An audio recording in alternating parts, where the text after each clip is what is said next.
Very close. Jodie, welcome to Melbourne. A good start to the year in Auckland. How's your preparation been since then? Auckland was a bit of a crazy week, but we take it. Then obviously rushed to Adelaide, had a good match against Layla. The last week has just been prep for this week. Feeling good, excited to be here, excited to be back. It's been really nice, being back in this sort of environment. Looking forward to it. Okay, questions? Julie, I was talking to Laura Robson the other day, and she said every time she sees you, you've just got this massive smile on your face. I just wonder how kind of exciting it is to be back at this stage, obviously after what you went through last year.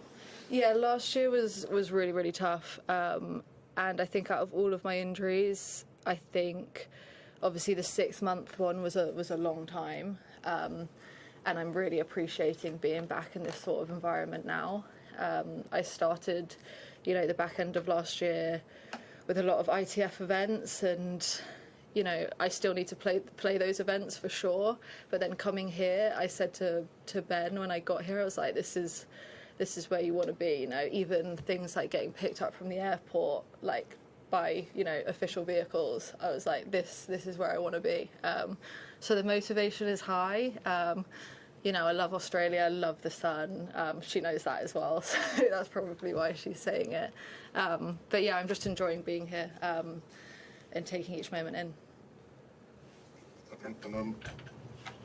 I know most people are familiar with it, but could you just give us a rundown of kind of everything that's happened since Australian Open last year and the circumstances around the injuries?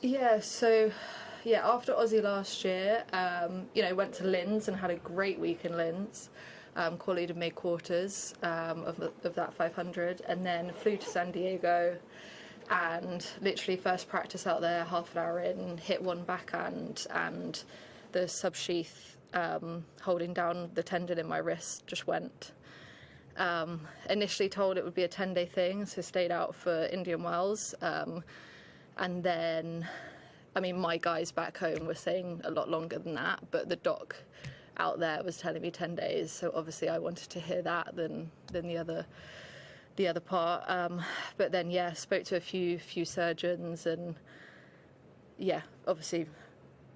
wrist surgery, which was tough to make that decision. Obviously had 4 surgeries now, which is mad, still saying it.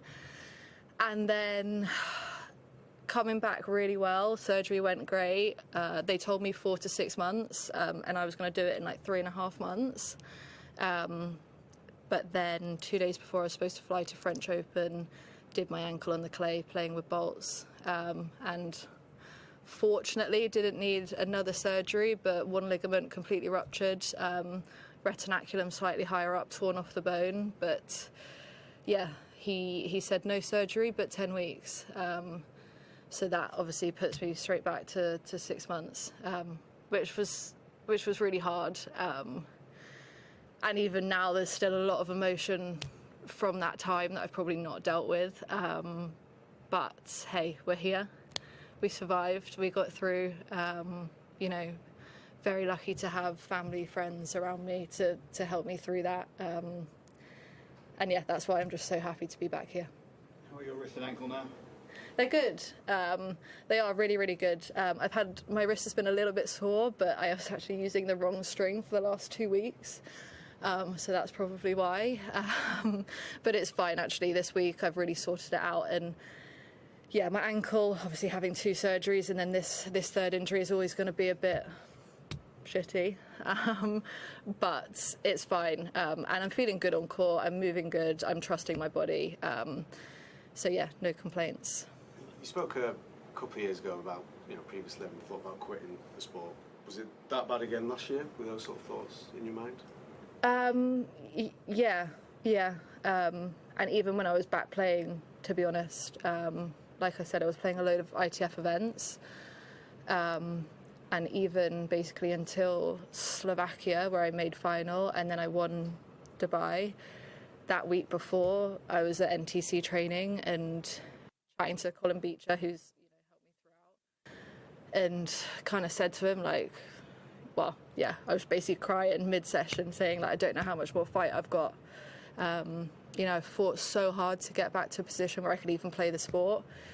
And then I was winning matches at, obviously, those ITF events, making semis and stuff, but it's not where I wanted to be, and wasn't happy with how I was playing, and I didn't know how much, more fight I had. It takes a lot, and and then, but that's the funny thing about tennis. Literally 5 days later, you know, start in Slovakia, make final, and then I win the biggest title of my career in Dubai. So it's very up and down, but yeah, it was hard. Those 6 months were really, really, really hard. But so what kept you going at that point when you were? It's a good question. I love this sport. For some reason, I love this crazy sport. That's what kept me going. You know, the fight. You know, being here. You know, working hard, working towards something. I feel like I've got so much more to give in this sport. I feel like my level is only just surfacing. You know, that year I was at a career high when my wrist happened, and the last few weeks I'm starting to see that level that I want to get back to, and then I can see myself going higher. So that's, I guess, what kept me going, that drive. But like I said, also family, friends, it's, you know, the support network that you have. I'm very, very lucky to have the people I have in my life. So they helped. How do you get through the fear factor when you come back from wrist tennis? Because it must be every little niggle, you must think, oh my God. It's a good question. I still have PTSD every time I run for a drop shot. And I'm not practicing with Katie Poulter ever again. Every time I'm on the practice court with her, I hurt myself. Genuine.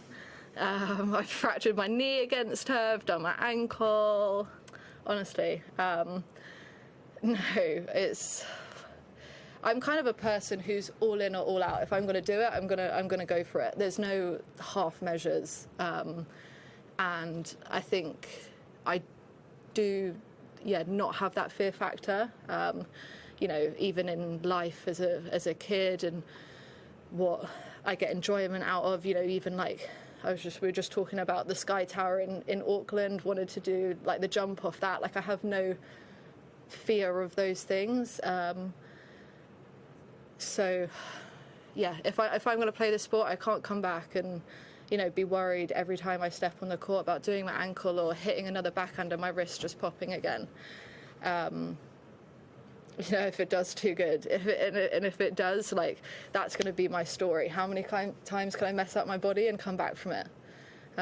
That's where I'm at right now, actually, with what I'm trying to do. I'm not trying to be number one in the world. I'm just trying to mess my body up as many times and come back from it. So yeah, we'd be brave.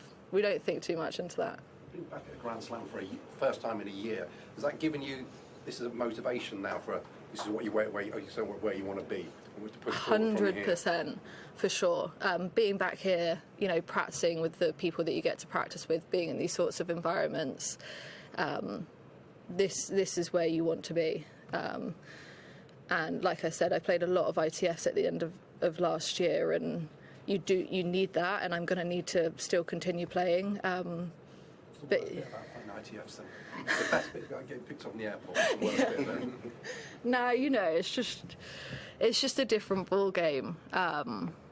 You know, even, you know, things like getting your hotel paid for and staying in nice places, and you don't pay for food here, like, you know, new balls for practice, which was a massive one for me with my wrist, you know. Obviously, the lower you go down, the worse that stuff gets, and I feel like a lot of people forget that. So, yeah, it's just been very nice being back here and having new balls for pracky, to be honest. I wonder, I saw you hitting with Emma today. You guys can probably sort of play scar bingo now with various surgeries. Yeah. Do you swap like tips on rehab and recovery, and have you chatted with her about that kind of stuff, I wonder? A little bit, not too much, to be honest. I chatted to her about obviously the decision to get surgery, and her process, but yeah, I mean, we obviously had different surgeries. It's not the same. But you know, she's done great since coming back. So you know, that can be a driver for me as well. But you know, I've been through this. Yeah, this is my 4th time going through it now. So Maybe you're giving her the advice. Yeah. no, you know, it's just general chat, to be honest. But she was hitting a really, really good ball today, and it'd be exciting to see how she gets on during this tournament. Is it difficult when you're kind of shuttling between like ITF and WTA? Is it difficult not to put too much pressure on the matches and kind of think about, this is where my ranking will be if I win this match, or this is where it will drop to if I lose? How do you kind of deal with that? And I stay in the actually moment? like knowing. Like, I know if I win the match here that I'll go inside 150. And from a point of view of where my ranking is now, I know if I don't win anything before my Linz points drops off, I'm going to be 240, which is actually higher than where I thought I'd be at this stage. So I actually like knowing, because it's a motivator for me. I don't feel like it puts pressure. Yeah, I feel like it motivates me. But definitely when you're at these tournaments, you know, you can get big points, and it's easier than, you know, having to make final or win, you know, tournaments at 75, because there's still good players at 75 level. Like, I think Auckland, I got 42 points, and Slovakia made final, I got 49 points. So there's not much difference between both, but I've had to win, 4 matches against good opponents that you could actually play at WTAs anyway. So, yeah, there's obviously, you know, bigger points and prize money and at these tournaments. But for me, if I choose to play a tournament, I'm trying to win every tournament. So, and I'm trying to win every match, taking it match by match. But yeah, the points and all of that actually motivates me, because I'm one of those people who likes knowing. So I know a lot of people don't. Yeah. What do you make of your draw?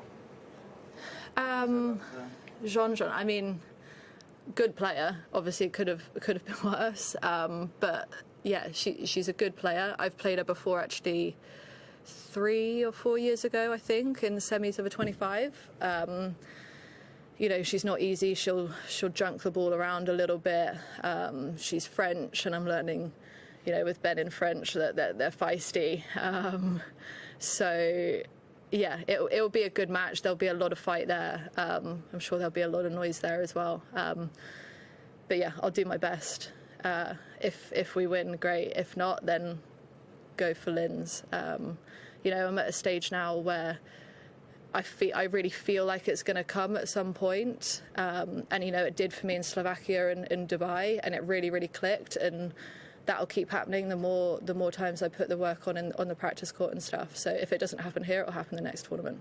Knowing you've made top 100 before, does that kind of make it easier in a way, or did that make it worse, you know, having got there and then having that taken away from you? Yeah, I mean, when I got injured, I was at my career high, which is a tough one to take. But yeah, it gives me belief that I can get back to that level. And with the tennis that I have been playing in the last month, I would say, I'm getting back to that level. So knowing that I've been there already, it's obviously gives you more belief. You know, if someone tells me, oh, I think you can be top 50, well, I've not been top 50, so I'm not going to believe them. But being top 100, I think I believe that I belong there. So yeah, that's what I'm just trying to get back to. So we've just got to take 1 or 2 more, sorry. How did you end up playing with the wrong strings? Wilson sent me the wrong strings. I didn't take much notice to the gauge, but yeah, it's a thicker string. And actually, I left my strings in Sydney, so Auckland, I didn't even have any strings. So the stringers there were helping me out, but I asked someone to send me a photo, and that's when I noticed. I was like, oh yeah, it's a bit, it's a thicker string. I've got the right strings now, so it's fine. So how much time do you spend in France then? And how is the French? C'est bon. It's coming along. Ben's fluent, which is impressive, actually. But during the 6th month time, that I was off, I was obviously very, very lucky that I had that escape. And I can train down there as well, which is great. It's a beautiful place where he is. And I was pretty much going every 10 days, 2 weeks, to see him, but also to get out of NTC and being at home, especially, whilst grass court was on as well, trying to get away a little bit for me mentally. But it's a beautiful place. Weather is unbelievable, right by the sea. There was no complaints me having to go there. Quinn's tomorrow, or this weekend? They play Quinns on Sunday, yes. Yeah, it's going to be tough actually not to have to wake up for that. But yeah, no, he's good. He's enjoying it, and I've been lucky to have that escape. And they've got a good group of friends down there as well, who've become our second family. So, yeah, good.